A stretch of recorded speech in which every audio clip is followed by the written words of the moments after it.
तो दोस्तों क्या हुआ था जब मैं पहली बार शमा के फैमिली से मिला था और मुझे रोड पे 10 लोगों ने क्यों घेर लिया था और इनके अब्बू के साथ कितने लोग आए थे उस टाइम। तो हे दोस्तों, आप सभी का स्वागत है दिल से शमा शमा और रवि रवि की दुनिया में एक से। बार फिर से। तो सबसे पहले मैं स्टार्ट करती हूँ। जब रवि जी पहली बार मेरी फैमिली से मिले थे, मेरे अम्मी अब्बू और बहन और 4-5 लोग साथ में और आए हुए थे। हुआ क्या कि हम दोनों जब घर से निकले थे तो हम कहीं शायद ढाबे पे चाय पीने के लिए गए थे। सुबह का टाइम था, 8-8 बज रहे थे। तो हम दोनों ढाबे पे जब अंदर इंटर कर रहे थे तो पीछे से किसी ने मेरे ऊपर हाथ रखा। तो मुझे लगा कि ये होंगे, तो जब मैंने पीछे मुड़ के देखा तो वो कोई मेरी पहचान के मतलब गांव के थे, एक भैया वो थे। तो उनको देख के मैं बहुत डर गई। तो मैं चिल्लाने लगी कि मेरे आगे से हटो, मेरा रास्ता क्यों रोक रहे हो। और ये भी पीछे खड़े हुए थे, ये इनको उनको पहचान नहीं रहे थे, इसलिए कुछ बोला नहीं। तो भैया बोल रहे कहाँ जा रही हो, चलो मैं भी चल रहा हूँ तुम्हारे साथ। हाँ, क्योंकि वो लोग कुछ दिनों से हमें ढूंढ रहे थे लेकिन हम उन्हें मिल नहीं रहे थे। और वो जब हमें मिले तो वो हमारा रास्ता रोक रहे थे, हमें जाने नहीं दे रहे थे। तो उस टाइम मुझे लगा कि ये अकेले हैं तो हम लोग इनसे बच के निकल जाएंगे। तो जब मैं उनसे जिद करने लगी तो वो तुरंत इशारे से इधर उधर किसी को बुलाएं, और उन्होंने बुलाया किसको, मेरे अब्बू को और 4-5 लोग और लड़के थे साथ में। तो सबको बुला लिया उन लोगों ने। फिर सारे लोग हम लोगों को घेर लिए रोड पे। तो रोड पे वो हमें नुकसान पहुंचा नहीं सकते थे क्योंकि पब्लिक उस टाइम इकट्ठा हो गई थी आसपास की, और पुलिस वगैरह भी वहां पे इकट्ठा हो गई थी। फिर उस टाइम मेरे अब्बू ने शायद लोगों से बोला कि मेरी जो मेंटल हेल्थ है थोड़ी खराब है, तो इसलिए बच्ची को प्रॉब्लम है, तो हम साइड में लेके जा रहे हैं, वहाँ समझाएंगे। फिर वो लोग हम दोनों को एक ढाबे के अंदर लेके गए, और वो ढाबा आई थिंक किसी मुस्लिम का ही था, इसलिए वो भी उन्हीं का फेवर ले रहे थे। हम दोनों को ढाबे के अंदर जब लेकर के गए तो बैठाया, और हम मैं तो मतलब कंट्रोल में नहीं थी, मैं तो चिल्लाए जा रही थी, लड़े जा रही थी, नहीं अब्बू मुझे इनके साथ जाना है, मुझे इनसे दूर मत कीजिए, ऐसा मत कीजिए, मैं रोए जा रही थी। फिर मेरे अब्बू ने मुझसे क्या बोला कि बेटा आप लोग की शादी करवाएंगे, चलो अंदर बैठ के बात करते हैं। तो हमें लगा कि हो सकता है करवा दे हमारी शादी, हमारी कंडीशन देख के। अब हमें क्या पता था उनका कुछ और ही इरादा है। हम दोनों को अंदर लेके गए वो, और बैठाया हम दोनों को, फिर इन्हें बाहर भेज दिया। सबने इनका फ़ोन छीन लिया, और फ़ोन छीनने के बाद पता नहीं क्या इनसे बात हुई, मुझे तो नहीं पता क्योंकि इनको बाहर भेजा गया था। अब तुम बताओ उस टाइम तुमसे क्या बात किया था मेरी फैमिली ने। तो उस टाइम बेसिकली बात यही थी, मुझसे भी ये बोला गया कि तुम दोनों की शादी करा दी जाएगी, मतलब एक दिलासा दिया जा रहा था, लेकिन अभी थोड़ा टाइम रुक जाओ, ऐसा है वैसा है, ठीक है। और मुझे भी काफ़ी डर लग रहा था क्योंकि इनकी फैमिली से काफ़ी लोग आए थे, और मतलब 6-7-8-10 लोग अगर आपके आसपास खड़े हुए हैं और आप अकेले हैं और आपके ऊपर वो लोग सवाल पे सवाल दागे जा रहे हैं, तो बड़ी प्रॉब्लम हो रही थी। तो उस टाइम मुझको कोई रास्ता नहीं दिखा, तो मेरा छोटा भाई और मेरे जीजा जो है वहीं लखनऊ में ही रहते थे, तो मैंने उनको कॉल कर दिया और वो लोग टाइम पे आ गए। तो मुझे सांस में सांस आई क्योंकि मुझे लग रहा था बहुत प्रॉब्लम होने वाली है, क्योंकि जिसका होटल था वो बंदा भी जो है मुस्लिम ही था, तो वो भी इन लोगों का ही फेवर लेता। तो मुझे तो बहुत डर लग रही थी कि कुछ हमें नुकसान ना पहुंचा दे, इस वजह से मैं ज़्यादा कुछ बोल भी नहीं रहा था, और जो वो लोग कह रहे थे बस मैं वही कर रहा था। क्योंकि उस दिन क्या हुआ था कि हम लोग अपनी मैरिज के सिलसिले में ही हम लोग बाहर निकले थे, पुलिस स्टेशन गए थे और वहाँ से वापस आ रहे थे, तो हमें वो लोग जो है रोड पे उन लोगों ने जब हम घेर लिया ढाबे था। पे चाय पीने जा रहे थे तब घेरा था वो लोगों ने। हाँ वही तभी घेरा था। फिर उसके बाद क्या हुआ कि ये रोड साइड पे दौड़ने लगी उधर ही जाके, क्योंकि पहले तो एक बंदा आया, ठीक है। फिर जैसे इन्होंने चिल्लाना शुरू किया कि तुम हो कौन, तुम्हारा हक कोई नहीं बनता है, ठीक है। तो उसके बाद उसने क्या किया, ठीक है, वो ज़ोर ज़ोर से चिल्लाने लगा और चारों तरफ से जितने भी आदमी फैले हुए थे सब लोग आ गए, उनको घेर लिया। तो ये रोड पे ही चिल्लाने लगी, ठीक है, वहीं पे बैठ गई थी। तो उस टाइम पूरा ट्रैफिक जाम हो गया था, कम से कम 50-100 लोगों ने घेर लिया था, कुछ लोग तो वीडियो भी बनाने लगे थे। तो क्या हुआ था कि ट्रैफिक पुलिस वाला भी वहाँ आ गया, वहाँ पुलिस वाले थे, तो उन्होंने पूछा कि क्या मैटर है भाई, क्या है कैसे है। तो वहाँ एक ढाबे वाला जो था वो ट्रैफिक पुलिस वाले को जानता था, उसने उसको समझा दिया कि भाई आपसी मैटर है, हम लोग जाके इसको सॉल्व कर लेंगे। फिर वो हमें अंदर लेके गया था। फिर मुझे बाहर भेज दिया गया था क्योंकि ये मेरा हाथ पकड़ के बार बार कह रही थी कि मैं जो है इनके इन साथ हाँ जाऊंगी। इनके साथ ही जाऊंगी और मुझे और कहीं नहीं जाना है। और इनकी मम्मी भी थी वहाँ पे, तो इनकी मम्मी देख रही थी और इनके पापा भी थे।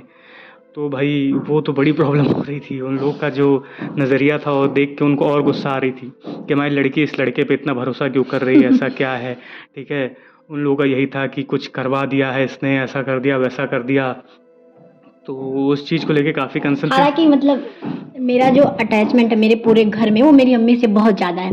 तो उस टाइम मेरी अम्मी भी सामने बैठी हुई थी, लेकिन मैं उनके पास बिल्कुल नहीं जा रही थी। मुझे ना पता नहीं क्यों मेरी फैमिली से बहुत डर लग रहा था। ये चीज़ वो भी बोल रहे थे कि तुम इतना हम लोगों से डर क्यों रही हो? मतलब जिस इंसान को तुम जानती भी नहीं, तुम उसका हाथ नहीं छोड़ रही हो, उसके साथ जाने के लिए तैयार हो, और हम लोगों के पास तुम बिल्कुल आ ही नहीं रही हो। तुम्हें ऐसा क्या डर है? नहीं, वही फिर बोला कि इस इंसान को तुम पिछले 2 सालों से जान रही हो, मुझे हाँ, जो है बचपन से जान रही हो, फिर भी तुम हमसे डर रही हो, ठीक है, और इसके पास जा रही हो।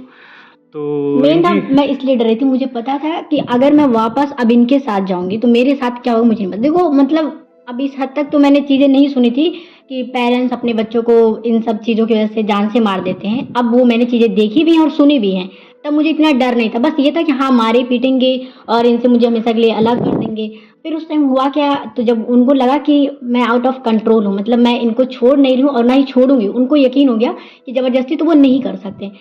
फिर उन लोगों ने इनको बाहर भेज दिया। इनको बाहर भेजा और उस टाइम क्या हुआ, जब मैं बहुत ज़्यादा चिल्ला रही थी तो ये मेरी सारी हाथ की जो नसें और यहाँ की वो सारी बाहर आ गई थी, पता नहीं क्यों, मुझे भी नहीं पता ये चीज़। क्योंकि मैं बहुत ज़्यादा रो रही थी और कुछ दिनों से हम लोगों ने खाना-वाना कुछ नहीं खाया था, ऐसे और इधर-उधर भटक रहे और थे। डर भी था वो, तो डर की वजह से टेरिफाइंग मोमेंट होता है, तो उस वजह से और इंसान की बॉडी काम करना बंद कर देती है, बहुत ज़्यादा ही डर गई थी। हाँ, फिर तो इनको भी मतलब डर था कि मुझे नुकसान ना पहुँचा दे, मुझे कुछ ना कर दे। और फिर जब इनको बाहर भेज दिया गया, फिर किसी ने मुझे मतलब जूस ला के दिया। तो उस जूस में 2 नींद की गोली मिलाई गई थी, ताकि मतलब मैं उस जूस को पी लूँ और मतलब नींद आने लगे या बेहोश हो जाऊँ कुछ भी, और वो मुझे वहाँ से लेके चले जाएँ।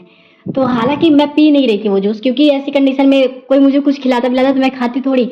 फिर भी मतलब ज़बरदस्ती, तो इनसे बोला गया कि तुम पिलाओ अच्छा जूस इसको, बोलोगी पी ले। तो मुझे भी कोई आइडिया नहीं था कि उसमें क्या मिलाया गया, कैसे मिलाया गया, तो बाद में इन्होंने फाइंड आउट किया कि हाँ, ये सब चीज़ें हुई थी। मुझे भी कुछ आइडिया था नहीं, तो उन्होंने बोला कि कमज़ोर हो गई है लड़की, इसको जूस पिलाओ, क्योंकि इसका देखो हाथ-पैर काम नहीं कर रहा है, ठीक है? तो कमज़ोरी की वजह से है, पहले इसको जूस पिलाओ, शांत करो। तो मुझे ये चीज़ भूल ही गई थी, तो उस टाइम मेरे जीजा और भाई भी आ गए थे, तो ठीक है, मैंने सोचा चलो ठीक है, मैं कर देता हूँ। तो मैंने इसको जो है अलग लेके गया, मैं एक रूम में उधर था, तो मैंने इसको बोला ठीक है, जूस पी लो, कोई प्रॉब्लम नहीं है, हो सकता है अच्छे के लिए कह रहे हों। मैं भी उन लोगों पे थोड़ा-थोड़ा भरोसा कर रहा था। तो फिर इनको मैंने एनी हाउ करके थोड़ा बहुत इन्होंने जूस पिया था और थोड़ा बहुत इधर गिर गया था हड़बड़ी में। फिर ये बाहर आई, फिर बैठी थी, तो क्या हुआ कि ऐसा कुछ असर हुआ नहीं था उस नहीं, दवाई का उस टाइम शायद। क्या हुआ था ना कि मतलब जब मैंने पूरा जूस पी तो लिया था लगभग, बट कुछ असर नहीं किया। तो वो लोग भी हैरान हो गए कि इसको नींद की गोली भी नहीं असर कर रही इस कंडीशन में। इतनी ज़्यादा मतलब ये इतना रो रही, इतना चिल्ला रही है कि वो दवा भी मतलब इसको लग नहीं रही है। फिर हुआ क्या, तो सब लोगों ने सोचा कि अभी भी एग्री नहीं हो रही है जाने के लिए, और इनको बाहर भेजा गया था। तो मुझे ये डर था कि इन्हें मुझसे दूर कर देंगे वो लोग। तो मैं बार-बार इनका हाथ पकड़ी जा रही हूँ कि नहीं, तुम्हें नहीं जाना, तुम यहीं पे रहो, यहीं पे रहो। सब लोग देख रहे हैं, रोड पे भी सारे लोग देख रहे हैं, और इन्हें भी थोड़ा मतलब वो फील होता है कि इसके पेरेंट्स यहाँ पे खड़े हुए हैं, वो लोग क्या सोचेंगे। लेकिन अब होता है कि जब आप किसी इंसान से इतना ज़्यादा आपका अटैचमेंट हो जाता है तो आप उसे दूर नहीं जा पाते हो। अब पता नहीं कैसे कुछ लोग इस चीज़ को गलत भी बोलते हैं, लेकिन मुझे पता कि मेरी कंडीशन क्या थी उस टाइम। फिर वो लोगों ने जिद किया कि अच्छा ठीक है, चलो शादी करवा देते हैं तुम्हारी, चलो पहले हॉस्पिटल चलो, तुम्हें हॉस्पिटल लेके चलते हैं। तो मैंने कहा ठीक है, मैं चलने के लिए तैयार हूँ, लेकिन मैं इनको भी लेके चलूँगी, मैं इनको छोड़ के नहीं जाऊँगी यहाँ पे। मैंने बहुत ज़्यादा जिद की, बहुत ज़्यादा ही जिद की कि मैं इनको लेके जाऊँगी वरना नहीं जाऊँगी। तो सब लोगों ने आपस में बात कुछ किया होगा, मुझे नहीं पता कि इनसे क्या बात हुई और उन लोगों ने आपस में क्या बात किया। तो मैं भी कुछ डिसाइड करके ही इनको भेजा फिर मेरे साथ। फिर उन लोगों ने गाड़ी में मुझे बिठाया और मेरे साथ मेरी अम्मी को बिठाया और फिर इन्हें बिठाया। मुझे बिठाया गया। तो तो मुझे बिठाने के बाद तो वो लोग जाने ही वाले थे, तो फिर बगल में मेरे जीजा थे, तो उन्होंने बोला कि मैं भी साथ चलूँगा, क्योंकि मुझे भरोसा नहीं है तुम लोगों पे, और कहीं तुम नुकसान ना पहुंचा दो दोनों बच्चों को, या फिर मुझे स्पेशली नुकसान ना पहुंचा दो। तो फिर हम दोनों को जो है अंदर बिठा दिया गया, और थोड़े टाइम जब हम लोग गाड़ी चली तो थोड़ा दूरी जाने पे, ठीक है, तो क्या हुआ, सडन जो है दरवाज़ा खुला और मुझसे कहा कि तुम उतर जाओ, और जीजा मुझे खींच के बाहर लेके चले गए, ठीक है। और ये गाड़ी में ही थी, उसी गाड़ी में थी जिसमें इनके अब्बू और और ये उस सब। टाइम ये भी हुआ था कि पता है, आप एक चीज़ मैं और बोलना चाहूँगी, जब मतलब गाड़ी से इन्हें और इनके जीजा को उतारा गया था, तो उस टाइम भी मतलब मेरी हालत इतनी गंदी थी ना कि मतलब ये जा रहे थे और मैं पीछे, जो पीछे का मिरर होता है कार में, उस वहाँ से इनको देख रही थी और हाथ पटक रही थी, इनको बुला रही थी, मे बी मेरी आवाज़ वहाँ तक नहीं जा रही होगी, और इन्होंने भी मतलब नहीं देखा, ये अपने जीजा के साथ वहाँ पे उतर गए, चले गए। फिर अंदर मेरे अब्बू ने मतलब मेरा मुँह दबा दिया था कि मेरी आवाज़ बाहर ना जाए और मैं चिल्ला रही हूँ तो लोग सुनेंगे तो क्या बोलेंगे। मैं बहुत रो भी और रही एक जो थी। बंदा था दूसरा वाला जो उनके अब्बू के साथ आया हाँ, था और उसने 2-3 लड़के भी उस गाड़ी में बैठे उनको हुए थे थप्पड़ भी आगे। मार दिया था, तो ठीक है? उन लोगों ने मुझे थप्पड़ भी मारा कि मतलब इसको कंट्रोल करने के लिए कुछ भी करके यहाँ से बस लेके जाना है। तो मैं बहुत डर गई थी और रो रही थी। शुक्र है कि मेरे साथ मेरी अम्मी थी, तो मेरी अम्मी की भी आँखों से आँसू आ गए, वो भी रोने लगी कि मतलब इसकी कंडीशन, मेरी कंडीशन देख के वो बहुत रोने लगी। मैं भी उनके सामने हाथ जोड़ रही हूँ कि प्लीज़ प्लीज़ अम्मी मुझे वापस ले चलो, गाँव मत ले जाओ। मतलब मुझे गाँव मत ले जाओ, वापस लखनऊ ले जाओ तुम, मैं कुछ नहीं करूँगी, बस मुझे वापस ले चलो। मेरी अम्मी को भी बहुत बुरा फ़ील हुआ, वो भी रोने लगी, मतलब उस टाइम रोने लगी वो। तो फिर बहुत लोगों ने उनको उन्होंने ही कन्विंस किया, हाँ, एक्चुअली उन्होंने उन्होंने ही फिर कन्विंस किया इनके अब्बू को कन्विंस किया हाँ। कि ठीक है अच्छा, और इसको मत गाँव लेके जाओ वहाँ पे। मेरी अम्मी को पता था अगर गाँव लेके जाएँगे तो उसके साथ बहुत बुरा होगा, और मुझे भी पता था कि फिर मेरे साथ बहुत बुरा होगा। तो तब क्या डिसाइड किया गया कि ठीक है इसको हम डायरेक्ट मुंबई भेजेंगे हाँ, फ्लाइट के ज़रिए? और तुरंत ही फ्लाइट की टिकट निकाल देगी। ऐसा भी नहीं कि वो लोग ये डिसाइड करके बैठे चलो ठीक है कल भेज देंगे। उन्होंने सोचा तुरंत ही भेजना है इसको, मुंबई यहाँ पे एक भी मिनट टिकने नहीं देना है। फिर उन्होंने तुरंत मेरी फ्लाइट की टिकट निकलवा दी। जैसे ही मैं रूम पे अपने हॉस्टल पे पहुंची, वहाँ अम्मी अब्बू और ढेर सारे भैया लोग थे, मतलब बहनें मेरी, तो सब लोग वहाँ पे आ गए। तुरंत मेरी फ्लाइट की टिकट हो गई और वो लोगों ने कहा 2 घंटे में निकलना है। फिर मेरी बहन है उसके साथ मुझे फ्लाइट से भेजा जा रहा था। तो वो लोग एयरपोर्ट तक तो पहुँच गए मुझे लेके। एयरपोर्ट पे क्योंकि अंदर तो इंटर कर नहीं सकते वो लोग, बस हम ही लोग कर सकते हैं। तो मैं अपनी बहन के साथ अंदर जब इंटर मतलब की, तो उस टाइम मुझे था कि अगर मैं गई तो मैं मर जाऊँगी, सुसाइड कर लूँगी, कुछ भी कर लूँगी, लेकिन मैं इनके बिना रह नहीं पाऊँगी, मैंने ये सोचा था। फिर मैंने तुरंत वहाँ पे 100 नंबर पे कॉल कर दिया। अंदर जाने एयरपोर्ट पे के ही? बाद एयरपोर्ट पे मैंने कॉल कर दिया और बताया कि ऐसी-ऐसी चीज़ें हैं, हमारी आर्य समाज से शादी हो गई है और मेरी फैमिली ने मुझे अलग कर दिया और वो मुझे ज़बरदस्ती मुंबई भेज रहे हैं, और जिनसे मैं शादी की हूँ वो भी बहुत दूर हैं, उनका भी नंबर सब कुछ पता नहीं, मतलब कॉल वॉल नहीं लग रही थी। मेबी इन्होंने सारा नंबर मेरा ब्लॉक करके उस टाइम रखा था फैमिली की वजह से, तो इसलिए कॉल नहीं लग रही थी। तो उस टाइम भी पूरा बटालियन वगैरह आ गया था, पुलिस वगैरह आ गई? तो उस टाइम हुआ क्या कि मैंने 100 नंबर पे कॉल कर दिया तो तुरंत पुलिस आ गई वहाँ पे, 5 मिनट में तुरंत पुलिस आ गई। तो पुलिस वहाँ पे आ गई तो बाहर उस टाइम मेरे जो पेरेंट्स थे, अब्बू और जो 4-5 लोग और थे, वो गए नहीं हुए थे, बाहर ही खड़े थे। तो पुलिस आ गई, फिर उन्होंने पुलिस वालों ने मुझे कॉल किया कि आप बाहर आओ। तो मैं बाहर आ गई, तो मेरी बहन भी मतलब परेशान हो गई कि अब ये बाहर जा रही है, फिर से अगर अब्बू ने इसको नुकसान पहुँचाया, तो वही मतलब मुझसे रिक्वेस्ट करने लगी कि तुम प्लीज़ क्षमा, आप मुंबई चलो और वापस जाने की ज़िद मत करो, ये सब क्या दोबारा तुम बवाल कर रही हो। फिर मैंने भी मतलब वहाँ एयरपोर्ट पे भी पुलिस होती है, तो वहाँ के जितने भी पुलिस वाले थे सारे लोग इकट्ठा हो गए और सब लोगों ने मुझे साइड में बिठाया और सारी पुलिस आ गई। फिर उन्होंने मुझसे मतलब किसी ने कैमरा निकाल लिया, किसी ने फ़ोन निकाल लिया, सब लोगों ने वीडियो शूट करना स्टार्ट कर दिया क्योंकि मैं रो रही थी और मैं सारी चीज़ें रो रो के सबको बता रही थी कि मुझे नहीं जाना है, मुझे नहीं जाना है। मैंने बहुत वहाँ पे जिद की। फिर फाइनली मेरे अब्बू को वहाँ पे बुलाया गया और मेरे अब्बू से सारी चीज़ें पूछी गई कि आप ऐसा क्यों कर रहे हो। तो मेरे अब्बू ने साफ साफ बोला कि मतलब मेरे अब्बू ने इनको फिर ब्लेम देना स्टार्ट कर दिया कि ये ऐसे हैं, ये पीछे हट रहे हैं और लड़का ऐसा है वैसा है। मतलब होता है ना कि पेरेंट्स अगर आप अपनी मर्जी से करते हो तो लड़के को ब्लेम देते हैं कि लड़के की हरकतें नहीं सही है। तो यही सब मेरे अब्बू ने बोलने स्टार्ट कर दिया। फिर पुलिस वालों ने बोला कि मतलब आप लड़के को कॉल करो और बुलाओ, हम शादी करवाएंगे आपकी, पुलिस वालों ने बोला मुझसे। तो जब मैंने इनको कॉल किया तो इनका नंबर मतलब स्विच ऑफ बता रहा था। तो उन्होंने बोला कि ठीक है, फैमिली मेंबर में किसी और का नंबर होगा आपके पास। तो मैंने इनके भाई को ट्राई किया और भी शायद किसी को ट्राई किया था, तो सबका नंबर मतलब किसी का स्विच ऑफ बता रहा है, किसी का बिजी बता रहा है। तो उन लोगों ने बोला कि भाई आप कॉल कर रहे हो, उठा क्यों नहीं रहा वो लड़का अगर आपसे प्यार करता है। मैंने कहा कि मे बी इन सब सिचुएशन की वजह से घर वालों ने नंबर बंद करवा दिया हो। फिर उन्होंने बोला कि अब आप क्या चाहते हो, आप वापस जाना चाहते हो या मुंबई जाना चाहते हो। फिर मेरी बहन ने भी मुझे बहुत समझाया कि समा तुम वापस जाओगे तो फिर तुम्हारी लाइफ और भी बुरी हो जाएगी, इससे बेहतर है कि तुम मुंबई चलो, वहाँ से चलो, तुम जो जैसा करना, जैसे रहना अपनी लाइफ को वैसे तुम करना। फिर मैंने भी एक टाइम के लिए सोचा कि हाँ अब मैं वापस जाके क्या करूँगी, वापस जाऊँगी तो इस बार मेरी फैमिली तो मुझे नहीं छोड़ेगी, क्योंकि एक मौका तो उन्होंने दिया, मुंबई भेजने का मौका दिया। फिर मैंने भी डिसाइड किया कि ठीक है जाऊँगी। तो टाइम ओवर हो चुका था, मतलब जाने का टाइम ओवर हो चुका था, बट पुलिस वालों ने सिर्फ मेरी वजह से वो फ्लाइट जो थी वो मिस होने ही वाली थी। होता ना कि मतलब आपको कुछ टाइम पहले अंदर इंटर करना होता, वो टाइम ओवर हो चुका था। उन्होंने जब उन्होंने देखा कि मेरी कंडीशन ऐसी है और उन्होंने भी थोड़ा वो किया, तो बोला ठीक है चलो हम आपको अंदर तक ड्रॉप करके आते हैं और आप आराम से जाओ, कोई भी प्रॉब्लम होती है तो आप मेरा नंबर लो, आप मुझे डायल करो, जो भी प्रॉब्लम होगी हम आपके साथ खड़े हैं। तो उन्होंने मुझसे भी एक एप्लीकेशन लिखवाया था और अब्बू से भी लिखवाया था। फिर वहाँ से उन्होंने मुझे मुंबई भेज दिया था, ये चीज़ तो आपको पता ही है।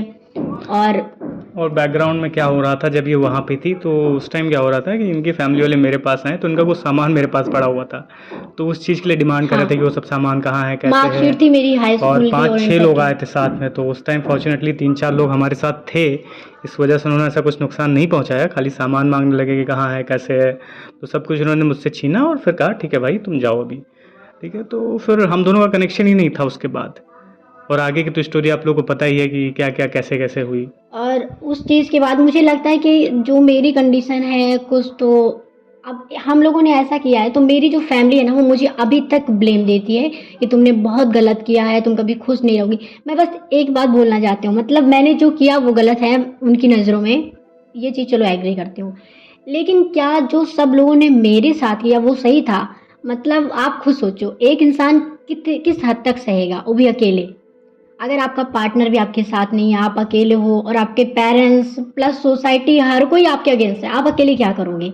और आज सच में मेरी हालत इतनी बुरी है कि मतलब कभी-कभी तो सपने भी ऐसे ऐसे कुछ आते हैं। कुछ टाइम पहले आप यकीन नहीं करेंगे, हर महीने मुझे इतनी प्रॉब्लम होती थी कि मैं चीखती थी, चिल्लाती थी और रोती थी रात में चिल्ला-चिल्ला के। मतलब वो चीज़ अभी तक मेरे साथ, वो सदमा जो है मतलब वो ख़त्म नहीं हुआ है। अभी तक वो चीज़ें मेरे साथ होती ही होती हैं। और कभी-कभी मतलब वीडियो में तो मैं कभी वैसे कभी कुछ एक्सप्लेन नहीं करती हूँ रो के, लेकिन अभी मैं अगर ये बात कभी सामने से किसी को बताती हूँ, तुरंत मैं फिर से रोने लगती हूँ क्योंकि वो चीज़ें मुझे तो बहुत। इसीलिए मैं तो रेकमेंड नहीं करता कि ज़्यादा तुम डीप किसी को बताया मत करो। कई बार ऐसा हुआ ये बताने लगती हैं तो तुरंत रोना स्टार्ट हो जाता है इनका।